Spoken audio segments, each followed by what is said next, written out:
Todd Kenreich graduated from Georgetown University in 1993 with a bachelor's degree in government. Dr. Kenreich taught in the Montgomery County Public Schools and at several institutions of higher education before accepting a position at Towson University in 2001 as a member of the Department of Secondary Education. These are his reflections. Dr. Kenreich, thank you so much for joining us and sharing your history of your own teacher preparation and your subsequent career in education. I think this will add mightily to our understanding of teacher education across time, especially at Towson University. Great, thank you. You're welcome. And I think a good place to begin is in the beginning. And if you would share with us a little bit about your early social context, where you grew up, as you got older, entering high school, what you were thinking about in terms of post-secondary, going to college, Sure. maybe even a career thought here or there. Absolutely. Well, I'll reach back here for a moment to the 1970s in Ohio. I grew up in Westerville, which is a suburb of the state capital, Columbus. And I come from a family of teachers. And so on my mother's side, I have my grandfather who was a teacher back in the 1930s in a small town in central Ohio. My mother then also was a teacher of music education. On my father's side, my grandfather was an agricultural educator before he became a farmer, again in the 1930s and early 40s. That's in northern Ohio. And then my dad was also a teacher. He was a teacher in the school district that I attended on the north side of Columbus. And so, in a very real sense, teaching has been in the family blood and the family expectations for a long time. I would say my dad's the oldest of 7, and I think of those 7, we have nearly 4 of the 7 have been in classroom teaching at a variety of levels. And then on my mother's side, we've got a professor here and there. So there's a lot of attention to schooling and education. And I think for me as a child, that was what I considered to be a normal family life, was that things were often a little bit quiet in the summertime, that my dad wasn't teaching. My mother was a classroom teacher when I was a child for music education, but then once I was born stayed home and then was a private piano teacher at home. So there was almost sort of a constant stream of students coming in and out of the house learning music. And I think for me, part of my experience as a young child was hanging around the high school where my dad taught. And so he was a choral music director and was very much involved in spring musicals and involved in kind of the larger life of the school. And I can remember hanging around in the school auditorium as a wee little kid, kind of running up and down the steps in the almost the dark part of the auditorium, as up on stage the bright lights were showing his students singing songs and preparing for an upcoming performance. And that for me was always a very comfortable space, being in high school, even not as a high school student. And so because he was a high school teacher at the high school that I attended, I think always had sort of an expectation that teaching would make sense and would be a really good fit for me. There was always that kind of encouragement from grandparents and from aunts and uncles that teaching is a good field, it's a noble profession, and that it would be one worthy of me. And so that was always encouraging to have that. At the same time, not a lot of my family had left Ohio. And so in thinking kind of along the lines of kind of career interests, I had some wonderful social studies teachers as a middle school student and then also as a high school student. And they really planted the seed for me, especially my 7th grade teacher, Mr. Bain. He planted the seed for me of thinking about maybe studying politics or studying political science. And so that started probably in middle school, certainly was nurtured by teachers in high school. And then the idea of where I would kind of learn about politics, certainly in Ohio, there are plenty of places where you could study it, but I really had the vision at some point of visiting Washington, D.C., did that as a junior high student, fell in love with the city, and thought all through high school, if there's any way that I can make my way to be one of the first people in my family to not go to school in Ohio and to go to school out east, that would be the way to go. And sure enough, I was lucky enough to have a lot of support from my parents along the way. And as I was interested in trying to learn more about politics and sort of political life, it seemed like Washington, D.C. was the right place to be. If there was anywhere I could be for 4 years, that's where I wanted to be. And so part of my thinking at that point in terms of career was not necessarily that I would be in politics as a politician, but that by being in the Washington, D.C. area, I would soak up part of that environment of, an environment where everyone reads the paper and follows elections and is really interested in kind of politics, and then maybe take some of that experience and bring that back and have that shape and inform me as a social studies teacher. So early on, I had a sense that at some point my kind of circle might bring me back to the classroom, but I was certainly in college open to the idea that I might take some other turns before coming back to the classroom. And one quick example was I was an intern during the first Gulf War for our local congressperson from Ohio. And just in that context, as an intern in college, I really saw some of the behind the scenes and really how hard congresspeople work, especially on the House side with the 2-year election cycle of going back and forth from the Capitol and then back to Ohio and so forth, with just the campaigning and then all the constituent services. Part of the work that I got to do was helping field, that was back when we used postcards to respond to constituent concerns, and I would help type out postcards to constituents that had concerns about issues. And to me it was really a big eye-opener, but at the same time it increasingly let me know that maybe that wasn't the next step for me.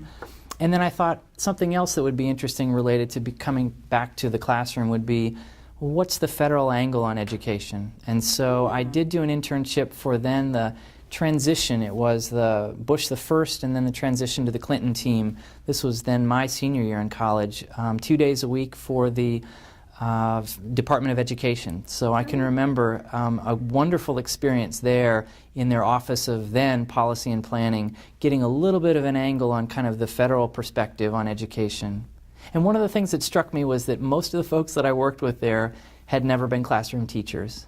And I guess I didn't need to be so surprised by that, except to think that perhaps some improvement for federal education policy could be had through folks that have had lived classroom experience. And so part of my takeaway from that, maybe part of a year that I was an intern there while I was in school, was thinking, perhaps I'll go back and be a classroom teacher and then at some point kind of interface with the policy community again. And so that's part of the trajectory in terms of my thinking about going into the classroom. After I finished up at Georgetown, that's where I did my undergraduate work in political science, I went right into, I think I took 3 weeks off. I graduated in May, and by mid-June I was taking summer school classes and doing what would be basically Towson's MAT program. At Ohio State we called it an MED, but it was an initial certification program.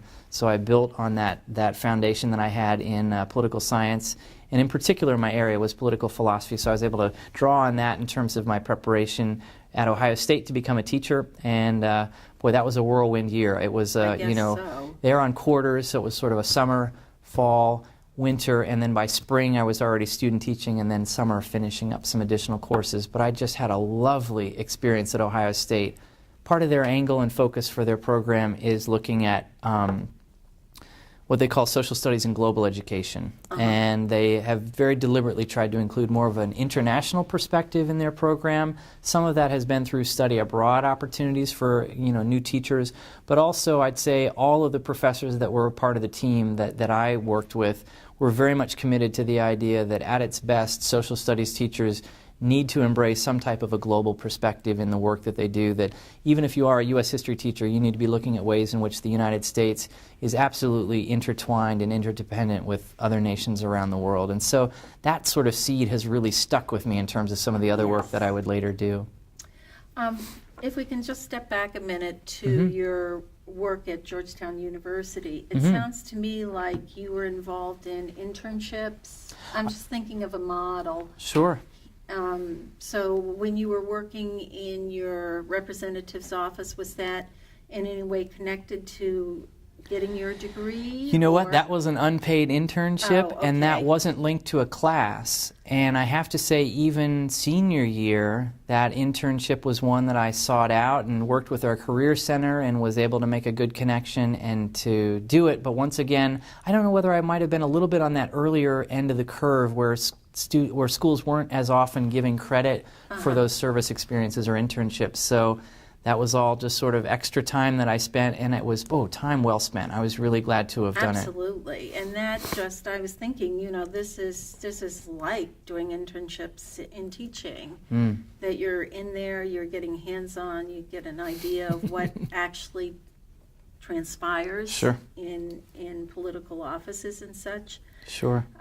But you did it yourself, and maybe in the process of doing it, understood the importance of being in the world of whatever, whether it's politics or education. And I should add for a moment, for sure, in my brief time as an intern at the Department of Education, it occurred to me pretty quickly that I was probably not cut out to work in an office, because even in those 2 short days a week, I realized how antsy I was to sit at a desk with a computer, and not that that's not a great way to make a living, but I knew that just from my dad's experience and other family members that have been teachers, that much of your day as a teacher is on your feet and moving around and talking to people, and that had an appeal to me down the road. And so that kind of helped me remind myself that maybe the typical 9-to-5 office job wasn't going to serve me well, at least at the beginning of my career. Todd, you're clicking that pin. I'm sorry. That's okay. It just is going to distract from you. Sure.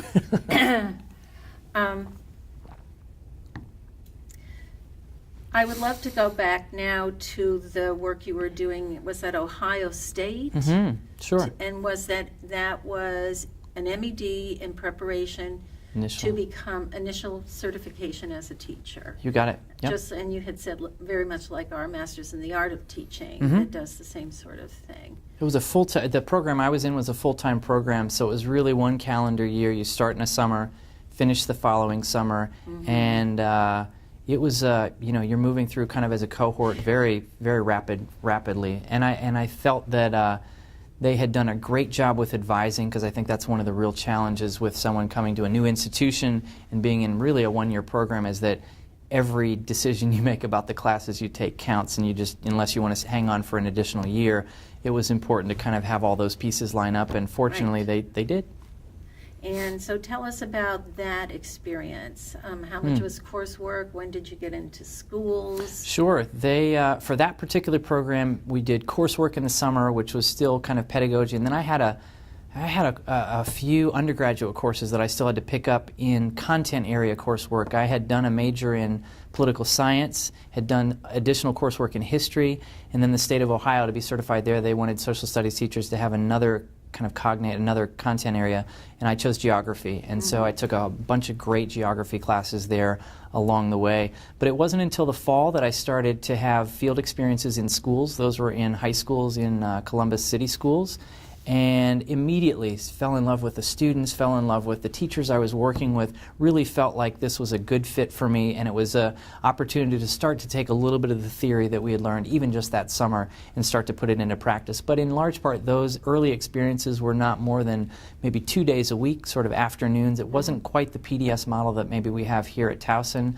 But at the same time, they did describe it as PDS. It was early PDS at Ohio State. And so by the time I did do my student teaching in the spring, I had already been out in that host school for 2 days a week in the winter, kind of starting into January through March, and had gotten to know both the curriculum, the mentor teacher, and the students, so that when I arrived, actually after spring break, this was a tough time to sort of come into a school classroom. It was after spring break we had student teaching, and then that went into June. So it was maybe not the most enviable time to be in a school, but at the same time, you really did see kind of the real world of what it means when you have spring banquets that might intervene with, an athletic banquet that changes the schedule for a school, and what you do as a teacher to kind of work around that with your lessons. And did you really took on the responsibility of teaching fairly much by the end of your student teaching experience? Absolutely. So the student teaching experience there is 1 quarter, which is 10 weeks. So very quickly, by design, since we're not in more than one school, there was a very deliberate effort to try to have you transition fairly quickly into taking full responsibility of the class. I was so lucky. My mentor teacher was Doreen Uhas Sauer. She was a PhD. She had a PhD in Renaissance history, and was a teacher at the school where I did my student teaching was called the Fort Hays, and it's still there, the Fort Hays Metropolitan Educational Center, and it was a charter school is not the right word. It was a magnet school within Columbus City Schools, and so it drew from out the district for their arts programs. And so they were just wonderful kids to work with, but I was teaching the social studies side at this arts-centered school, and to have a mentor teacher who loved Renaissance history. One of the things I can clearly remember from student teaching that was a highlight was that they had sort of a Renaissance festival day that they did on the campus of the school. and she very quickly made it clear that costumes were not optional, that she had this, vast wardrobe of Renaissance history costumes, and that she was hoping that, I would quickly don something and blend right in. And it was just great fun to see the students kind of learning about history and culture, and then, for me as a student teacher, really feeling like I was a part of something bigger beyond the classroom. So here you are after this whirlwind one-year program with 10 weeks of student teaching at the end of it. Mm-hmm. Two things. How are you feeling about yourself? How comfortable with your choice of becoming a teacher, and how prepared you felt? Sure. I was on cloud nine. I was just having the time of my life. I will say sort of the backside of some of the grading, some of that was maybe a new aha for just how busy, in fact, I would be as a student teacher. I was also taking another graduate course in geography at the time, so I had other coursework, so it was a busy time, but I was thriving and really enjoying my time in the classroom with students and working with a really dynamic teacher. And so I have to say, in the midst of that, there was what was called the Teach Ohio Fair that was on Ohio State's campus, and that had then, back in the 90s, 500 some districts from all around the country. We were a big program. And so one of those districts was a district known as Montgomery County Public Schools in Maryland. And I have to say, even having been a student at Georgetown, my world was so focused on just D.C., and I didn't have a car, didn't really make it out to the suburbs a whole lot. So I really had to take a look at a map and kind of get a little better handle on exactly where Montgomery County was and what its reputation was and so forth. But that was one of 8 school districts that I interviewed with on one bright sunny day in April, not unlike this one, that I had an opportunity to begin to try to sell my own kind of wares in terms of what I could offer a school. And I have to say that it was Montgomery County who noticed that one of my other perhaps avocations during my time in college was to be a street musician, and so I played trumpet all through high school. And so I didn't play trumpet in college, but I played on the street from time to time, sort of along M Street, kind of at M Street in Wisconsin in downtown Georgetown. And the reason I mention all of that is that was on my resume, sort of tucked all the way at the bottom of the resume, because I thought I had some more substantive pieces to offer up top. And sure enough, the interviewer from Montgomery County, she just zeroed right in on the street musician, and she thought, that seemed like there might be some skill set in being able to handle the public in that context that might translate for being a good teacher too. So I appreciated her willingness to sort of see that and give me an opportunity to make a case for how that was part of a larger picture I could offer a school.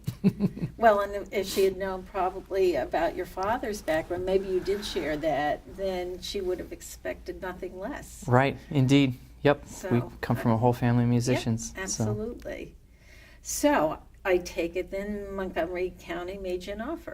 They did. I had interviewed with schools near Chicago, near Cleveland, and a couple of other spots, and was very open to kind of the direction that the world would have me go. And sure enough, the first offer came from Jeanette Dixon, the assistant. I still can remember the phone call. Jeanette Dixon, she was a assistant principal at Walter Johnson High School in Bethesda, where I would end up taking a position. She had called in the summer and said, would I be interested in coming out for a face-to-face interview? And that was the first thing I had heard from her. I was literally 3 weeks away from finishing all of my summer coursework for my master's program, and wasn't despairing yet, but was certainly mindful that maybe a position wouldn't come open sort of right in the timeline that I had hoped for. But sure enough, they invited me out to a hot interview in an unair-conditioned school in a July day, and I got to talk with the building principal, assistant principal, and the chair of the department, and very quickly saw that this was a place that I could hang my hat and feel very comfortable, and at the same time just felt that this was going to be a good start for a career, and was open to the idea that if they made the offer, I might jump at it, but also that they probably had other good candidates and no offer may be forthcoming. So kind of cooled my jets. Had a really good experience, but wasn't sure what might come next. These were, of course, pre-cell phone days, so I had to kind of make myself available at my local friend. I was sleeping on a couch with a kind of a college friend's place, and wasn't sure whether or not the phone would ring before I had to make my way back to Ohio to finish up my master's. And sure enough, it did. They offered the position, and I took it right away. And then in short order, had to kind of wrap things up in Ohio, finish my degree, and then move out to Montgomery County, Maryland. That must have been a very tight fit, finishing that. It was. course I think and my then- last course finished up the end of July, and then in short order was headed out to look for apartments and do all of that kind of transition piece to be ready for, I still think school started somewhere around the 20-somethings in August, so it was a quick coming and going. But I was doing my homework to make sure that I'd be ready and be Yeah. all set. And what were you asked to teach, and what grade levels?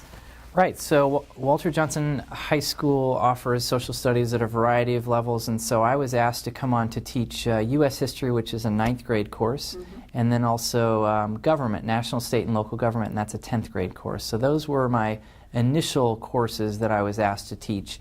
And one of those, the 9th grade course, there was a special section that was for at-risk only students, and so they had taken, sort of by their criteria, some of the students that were most likely perhaps to drop out of high school and had them in one particular 9th grade class for history that I taught, and then they moved as a cohort to an English teacher's class. So but early on I was able to collaborate, sort of do a little bit of interdisciplinary planning with an English teacher, Evan Bass, who's a great fellow, great colleague at Walter Johnson, and together we were able to put together some field trips. We were able to go down to Lincoln Theater, take the students there, and we were able to do some of that I think some of the other classes we weren't able to always do the logistics of field Right. trips just because we had a somewhat smaller group and a smaller section. But that had an appeal to me, working with, this is a relatively affluent community, but recognizing that even in an affluent community you have students that are struggling and students that may not be successful, and that group was interesting to me from the outset.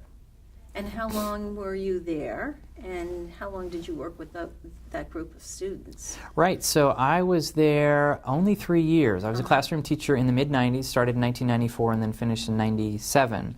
And so that special program for the at-risk students, they were able to sort of do the configuration of staffing so that they were able to have it go for 2 years. It was at one point supposed to sort of follow the whole cohort a longer term, but I stayed with the 9th grade group, so then I had a new group of 9th graders the next year. So we had that for 2 years, and then I did take on other courses. I took on an 11th grade modern world history course, which I still will say today, the prospect of teaching 500 years of history of the entire world in 180 instructional days has always been quite a nut to crack, but it was a great course, a lot of fun to teach. And then I had an opportunity to teach an elective course called Ancient and Medieval History. And one of the reasons why I got to teach that course was that I had done a grant through the National Endowment for the Humanities in my second year. This was 1996. In the summer after my second year of teaching, I was one of 15 teachers to get a chance to study in Athens, Greece for about 5 weeks. We were reading Plato's Republic. And that was just about all we read in the commentary on Plato's Republic. And then we had some lovely travel throughout parts of Greece. But I was able to use that experience to approach the chair of the department and say, we haven't offered this elective for a little while. Can we dust off the Ancient and Medieval History course, and could I teach it? And we were able to find room in the schedule for that. So it was great. And a great experience in Greece, it sounds like, Oh, too. absolutely. Yeah, no doubt about it. For me, that was sort of a touchstone or a hallmark of amazing professional development that for me was really much content-based, philosophy-oriented, and it wasn't as heavy on the pedagogy piece, but more on giving you a lived experience, a cross-cultural experience that you might be able to then kind of bring back to your classroom. So, what happens after 3 years in Bethesda? I should mention here that, Yes. albeit briefly here, that I was hired with 2 women in the social studies department in 1994, and it turns out that one of the women had a roommate who is Amy, and Amy is now my wife. And so through that early connection of a friend at school, I now have a very happy family. And the reason I mention all of that is that she was working for the federal government at the time, and we kind of put our heads together and said, graduate school is in our futures, but when? And you both felt that way. We both felt that way. She Interesting. was inclined to go back to law school, and I absolutely had on my radar at some point that I might be interested in doing a doctorate in education. One spring break, I talked to one of my former Ohio State professors while I was still a classroom teacher and just floated the idea, and they were super supportive, really encouraging, and they said, go ahead and apply to the program and we'll talk from there. And so I applied to just a handful of programs kind of up and down the East Coast, and Ohio State made an amazing offer, a really great full ride package for me. And for my wife, she was able to get into Ohio State Law School, so the prospect of both of us kind of leaving our salaried positions and then being able together to move to a new state, in my case, back to Ohio, to be in graduate school at the same time was, serendipity, absolutely. Yes. And one of the things that I think was sort of a timeline for me was that I knew my wife's program was 3 years. So it did remind me that, and she had, I think in no uncertain terms, reminded me that she would be ready to move on after 3 years after her law degree. So what can I do to kind of put my doctoral committee together quickly to Truly conceptualize what that dissertation might look like and try to stay on a similar timeline with her? And sure enough, we did it. But it was a busy time, but a lot of fun. Yeah, good grief. So you moved back to Ohio, and you're in this program. And what are you thinking about in terms of emphasis? Well, at this point, I went right back into the Social Studies and Global Education program, what we might call a C&I, or Curriculum and Instruction program. And I have to say, at the time, I was quite set on earning my doctorate and then returning back to the K-12 school districts as a curriculum developer. That was kind of my mindset of what maybe a doctorate might be able to add to my portfolio. And it wasn't maybe until my second or third quarter that I started to open up to the idea that college teaching could be appealing. And I guess because of that, very quickly I began to start to groom some of the work that I was doing there to think about what might be appealing for taking a faculty position in higher ed. And that work in teacher education had a real appeal for me. Early on, much of my work was focused on secondary social studies teachers and doing work in our PDS sites there for supervision and doing some work assisting with methods courses. I absolutely was thrilled with, even the short amount of time that I had been a classroom teacher, some of the wisdom of practice that I could share with brand new teachers and how exciting that was to be able to transfer and share some of that information. But at the same time, it's a dynamic time. Whenever you're working with brand new people and who are new to a profession, a lot of folks are really open. They're looking for new tools. They're looking for new ways of thinking about their work in the world. And that to me was a heady time, a really exciting time to be working with folks out in schools, sort of in now a somewhat different context than having been a day-to-day teacher. Mm-hmm. Did you work with undergraduates? Did you supervise student teachers or do anything like that? I did. I worked with Ohio State at that point was one of the home schools that had moved almost entirely to have education at the graduate level. I see. So as a doctoral student, I was working with the master's students who were actually in the same program that I had gone through maybe 5 years earlier. So I was this was still initial certification. Still then. Initial certification, exactly, and a lot of supervision. I mean, it's a big program, so there were multiple schools all around Central Ohio, and definitely put on a lot of miles on the car, kind of going back and forth from school to school, working with new teachers as they were getting ready for student teaching, and then in student teaching proper. But again, much of my focus at that point was very much curriculum and instruction and social studies education, which for me was a natural fit and a natural flow from having worked in social studies as a teacher in high school. And you whizzed through this in 3 years, and so we're looking for some possible employment. That's right, keeping our eye open for possible employment. In a nutshell, I had been a part of what Ohio State had as a really small, interesting program called the Future Faculty Fellows or something like that. And in short, it was for folks that maybe weren't interested in a Research One institution, but maybe saw themselves at a small liberal arts college. And so, in fact, that small liberal arts college that I interviewed at and took a position with was called St. Thomas Aquinas College, there in Rockland County, just about 45 minutes north of New York City, not on the city side, but on the upstate side. And it was a lovely small college. It was a Catholic college. I worked with some lovely nuns and some other folks that were just really devout and committed to the work of teacher education and saw it as absolutely a calling for them in terms of their work here at the college. And so that was a lovely place to work. I was there for just a year. I could have easily seen myself hanging my hat there professionally for some time. And I guess the other part of the equation was that my wife was fortunate enough to wrap up her law school program at the same time I was finishing up, and she had taken another year of schooling, master's degree at NYU in taxation law. So she was down in New York City. I was teaching in a small college a little bit north of the city, and it was a great setup for us. But then there came a moment where my wife had an opportunity to be a clerk for a federal judge in Washington, and then that caused us to do some hard thinking about how far apart we could live from one another and whether or not it was time for me to start looking for teaching positions closer to Washington, D.C.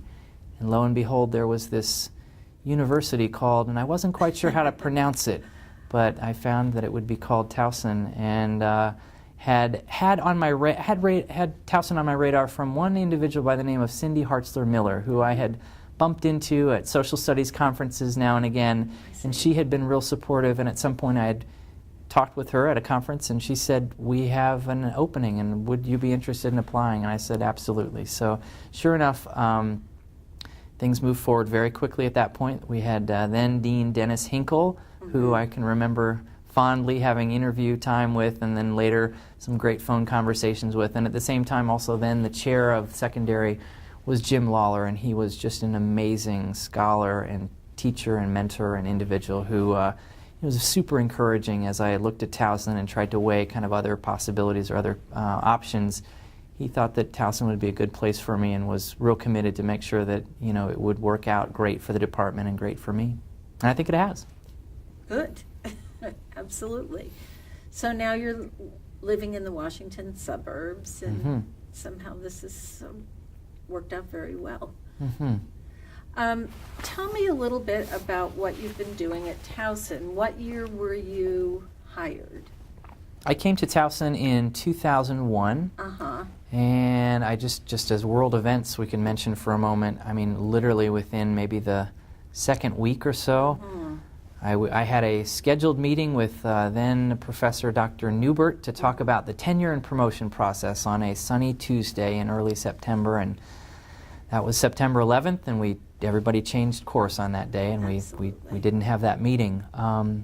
But you had asked here a little bit about my early work. In 2001, I very quickly transitioned into the life of PDS. I was working at a PDS that we helped to create by the second semester that I was here in the spring of 2002. We were working with Parkville High School and Pine Grove Middle School on the northeast side of Baltimore.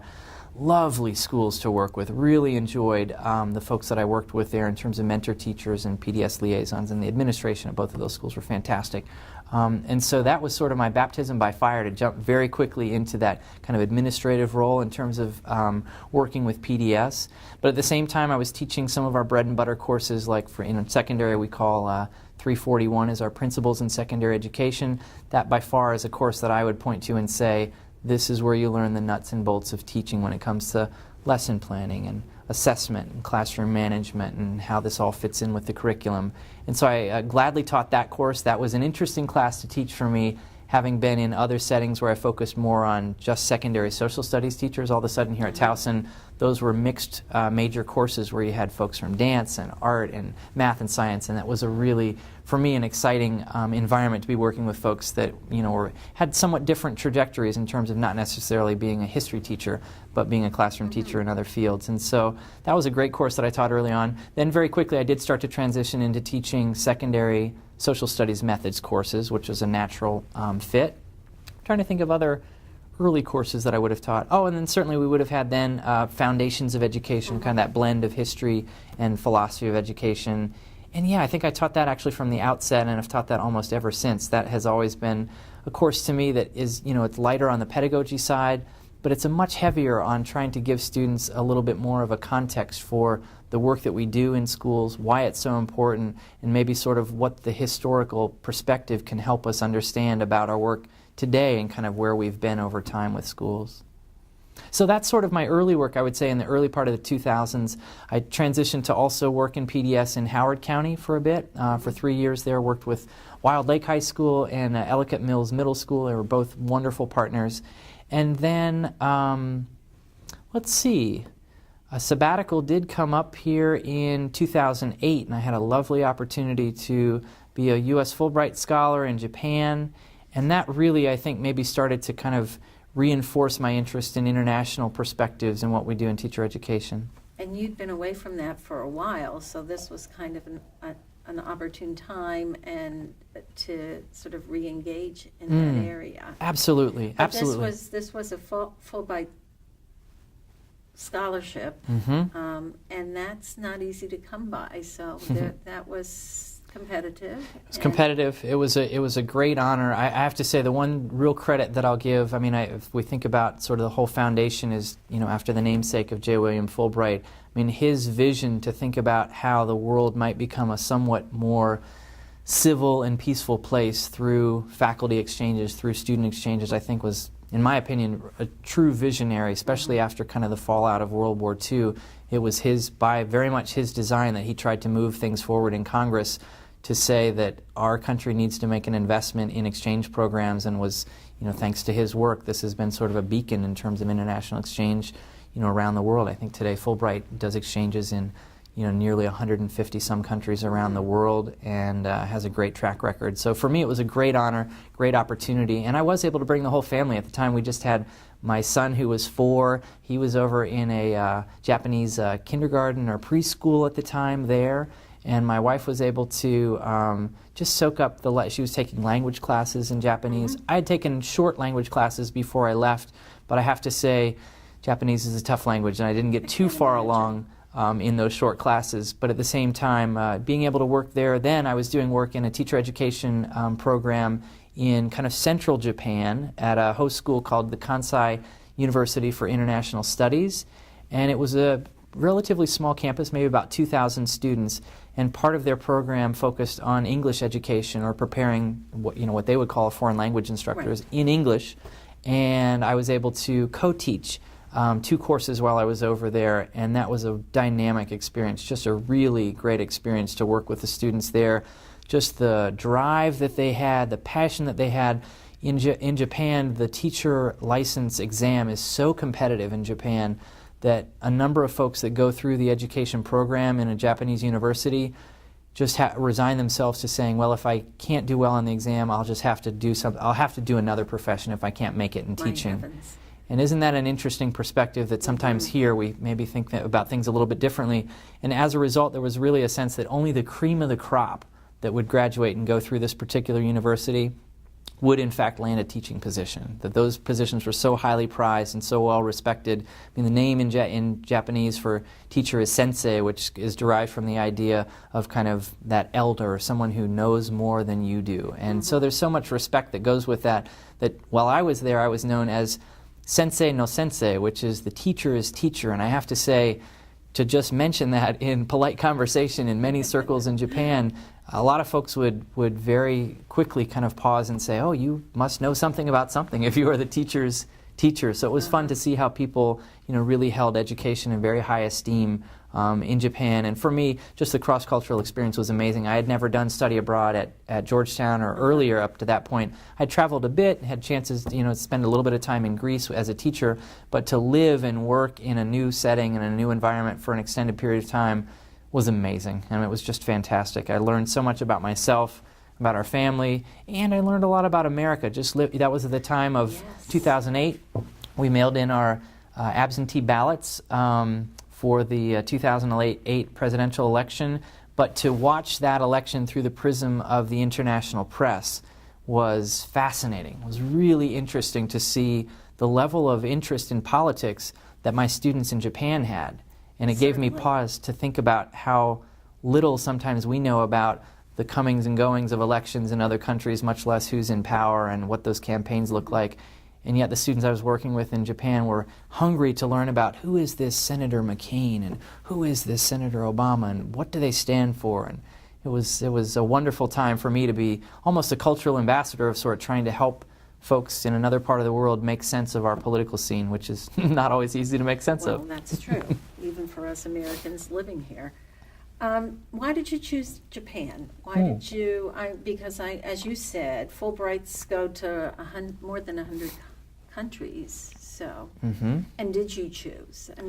Right. I took a look at some of the offerings around the world, and I have to say at one point I did have my eye on the Netherlands. I had made a contact with someone in teacher education in the Netherlands, and I have to say I was actually waiting for them to perhaps sort of give me a letter of invitation or something that would say, oh, we'd like to collaborate with you. And that letter arrived 2 weeks after the deadline for the Fulbright. And so I had, in the meantime, looked at some other possible countries where the collaboration. You didn't necessarily have to have a letter preceding your application. You didn't have to identify a college or a university that you wanted to work with. Japan was one of those countries, and I have to say, as a teacher educator, I mean, especially as someone who's kind of come up through, especially the 1970s and 80s, all I heard about in the 1980s was this miracle of Japan and their educational success and then their economic success. And of course, things took a different turn in terms of the economy in the 1990s and even in part up to today. But certainly as a child, I was very much impressionable to think about, well, what are they doing right over there? What can we learn from Japan? And I think that sort of drew me to, if I had a couple of countries to choose from, I was really interested to maybe be in a setting where this is a country that has a reputation for strong education, and what does that look like? What does that mean? And so that was part of my interest in making the application there, and was really lucky that they acted on it, and I was invited to be a scholar. Absolutely. So was that for 6 months, a year, a full year? That was for, I think, 5 months. It was a half-year program, and I have to say I just wasn't sufficiently brave enough to put in for a year. There were options to go in for a year, and I thought, I'm bringing my family. If this is miserable for my family, do I want to put them through a year of misery? Let's do the shorter time frame. So that was me hedging my bets. If hindsight were 20/20, I think I might have put in for the longer stretch of time.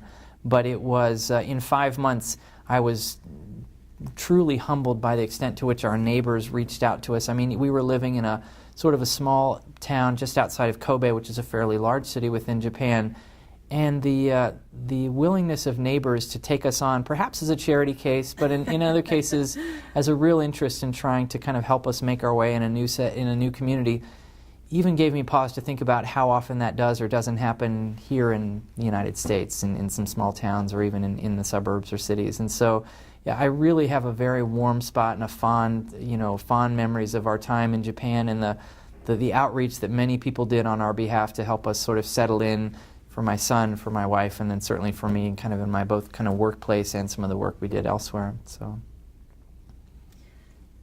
remarkable experience. Indeed. Truly. Well, now you have seen education from many different perspectives, and teacher education in Japan, several higher ed places. Can you share with us, and I think now you've been at Towson's for 11? Yeah, 11 years. Mm-hmm. What would you say? What are your thoughts? They might still be evolving. About what's important, what aspects of teacher ed are essential? Sure. I think I would start first by maybe thinking back to someone like George Counts, who in the 1930s writes about, dare the schools build a new social order, and sort of the extent to which our society does look in one way or another to schools to try to fix some of the ills that we have. And I have to say, I think all too often, those of us in schools and working and preparing new teachers, the easy way out is to say, those are someone else's problems, those are society's problems, schools can't do it all. And yet, I think I have maybe a rosy optimism here to say, part of the noble work that we do and the dignity of our work in teacher education is saying that, yes, schools can be better places, they can be more democratic places, and that the students and the people who work within them can use some of those habits of mind that they learn, some of the tools of critical thinking, to make this experiment that we have called American democracy, to make it more vibrant in ways that our society becomes more just and more sustainable and more peaceful. And I think that is something that, to me, I mean, whether you go back to Dewey or Counts or someone like that, that's important to keep on our radar, thinking about how the work we do in teacher education is one way or another trying to kind of open up this larger project of creating a more perfect union and creating a more vibrant democracy. At the same time, that lens for me is often sort of more here at home and thinking about our nation. And yet certainly from my experiences with teachers in Japan and in other settings here, that global perspective, I think, is one that I really am trying to bring into the work that I do here in a variety of contexts. One course that I teach now it was formerly Dr. Lawler's course, Topics in Social Science. It's a content course that we offer all of our secondary social studies teachers. And in that class, we've really tried to spotlight some global issues like human rights and sustainability and say, as a future social studies teacher, what do you need to know about some global issues so that you will be able to share these with students in your classes that you end up teaching? And I guess one of the reasons I highlight that course for a moment is that just before this conversation here a few minutes ago, that particular class was about the business of trying to do a fundraiser for schools in Africa. And the reason why they were doing the fundraiser is that we had studied about the genocide that had taken place in Darfur in Western Sudan here in kind of the early part of the 2000s, and the enormous displacement, nearly 3 million people displaced from their homes and villages, and that the educational opportunities for folks that are very much kind of on the margins of a society need to not be lost in the shuffle. And what we've tried to do in this class is to say, if global issues are important as new teachers, how can we not only study about them, deepen our own content knowledge, but how can we open a larger conversation here on campus? And so that's what we've tried to do with somewhat modest endeavors here. It's Genocide Awareness Month and the Holocaust Awareness Month here in April. And so we've tried to dovetail with that in terms of raising some awareness about educational opportunities, in particular for Darfur refugees who are living sort of right on the edge of their country in eastern Chad. No cakewalk, no paradise schools there for sure, but thinking about how nonprofit organizations here in the United States and other NGOs around the world are not forgetting their plight and saying that if we truly commit ourselves to education as an equal opportunity here at home, what does that mean then for education as an equal opportunity or as a human right for people elsewhere and in other parts of the world? And so we had tried today to have a modest little bake sale, but to try to help students raise awareness here on campus and to think about what that would look like as future classroom teachers, how they might raise awareness with middle school students or elementary or high school students. So yeah, I guess to kind of come back to your question here about what's important, I think that global perspective, I think there are ways that we as teacher educators can provide experiences and content that really foregrounds the importance of this within schools. And at the same time, I think that other piece of the democratic education and ways in which what we're doing in social studies in particular is trying to model some of those habits of heart and habits of mind that we would want future citizens to have in a vibrant democracy like ours should be. What else do we need to know? What things haven't we talked about that you think are important to share? I'll mention here for a moment that, and I'll just toot the horn of Towson here for a moment, that it has been, for me, exciting to see this campus grow and expand in the last decade. I believe when I came, we were in the low teens, and now we're in the low 20s. And to kind of witness the growth of this campus, not only in terms of its physical space, but in terms of its reach throughout the state, in terms of teacher education. I mean, we have folks like Dr. Grasmick and others talking about our program as the premier teacher education program. For me, it has been an absolute honor to work with not only the state's largest teacher education program, but one that has, I think, a storied history that I hope, this program, the oral history program, is capturing some of that. But I think at the same time, for me, Towson is a place that's on the move, on the go, and to see the growth of the international programs here. I guess one footnote I'll add for a moment is the Masters of Education program in secondary several years back had been offering some work with teachers in China, and so I was really lucky actually in 2005 to spend a little bit of time with teachers in Shanghai, and I think some of that work we're still on sort of just the cusp of our outreach in terms of working with teachers in the developing world, whether it be in China, whether it be in India or elsewhere. I think the need and the demand is really quite great in terms of interest in what it is that we do in terms of professional development and working with teachers.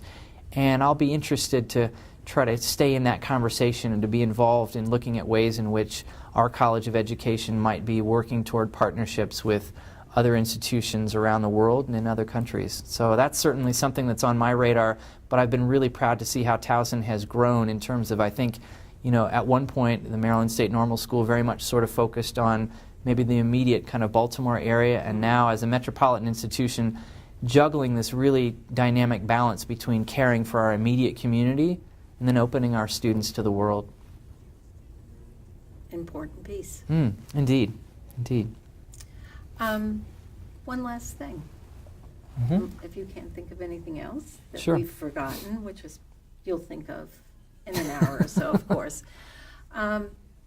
We still have students. We still have individuals who are interested in a career in teaching. Mm-hmm.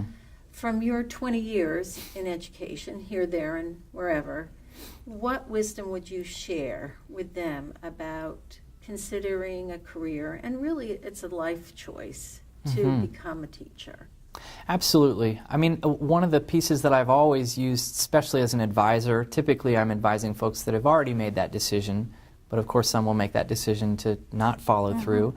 But whenever I have folks that perhaps stop me in the grocery store, if they have, know my background and are interested to know a little bit more about whether or not teaching might be the right thing for them or for their kids, I think you can't go wrong with talking to everyone that you know that is in teaching or that in one way or another is related to the profession, because I think there's no substitute for someone's kind of narrative and life story about this is why I got into teaching, this is why teaching is meaningful for me. Here, like any career, there are some drawbacks or some downturns, and this is how I've been able to weather that and be resilient, all along. I think increasingly the generation that I'm working with here on campus, it's hard for them to imagine a career in the more formal sense of being with an institute, the same institution, doing a similar job for the balance of your work life, 30-some, 40 years. And I think I'm maybe humble enough to recognize at this point that for some of our folks, whether it's a nod to the Teach for America program or even in our MAT program, we may not be asking folks to choose teaching as their career for 30 years. But some of the folks that I've worked with in our MAT program, if we could get a good chunk of 5 or 10 of some of their best, most productive years as a professional in our classrooms, I think that would do everyone a great service. And so I have to say I've maybe scaled back a little bit to try not to overwhelm sort of our youngest candidates that might be thinking about teaching, to say, this is what you'll be doing for the next 30 years or 40 years of your life, and instead trying to say, teaching could be a really great fit for you, and here's why, and here are some of the ways in which you could learn more about whether or not it's a good fit for you. Because I think all too often teaching is one of those professions where a lot of folks will say, well, I'm a teacher, I've been a student, so I know what it takes.